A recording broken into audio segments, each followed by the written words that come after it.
have you ever wondered how beer is actually made?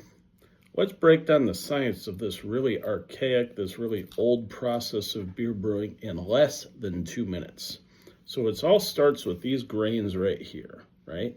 Here's some amber grains, and these grains, it starts with malting of these grains. And so those barley grains are soaked, they're allowed to sprout, then they're dried.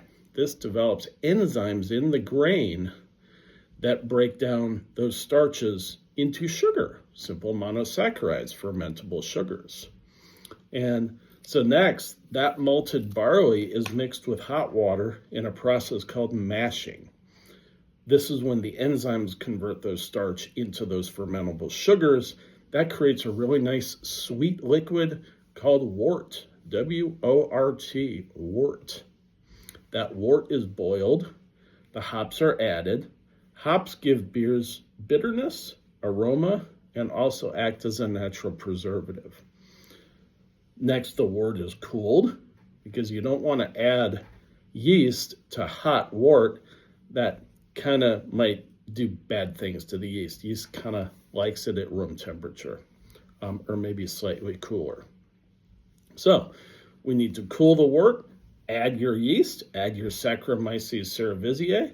The yeast then ferments the sugars into alcohol over the next 10 to 15 days or so. This is where the magic happens. This is where the alcohol and the carbon dioxide are created. After fermentation, the beer is aged. The beer can then be filtered in bottles. Some beers are naturally carbonated with CO2. Others get CO2 added that adds the fizz to the beer.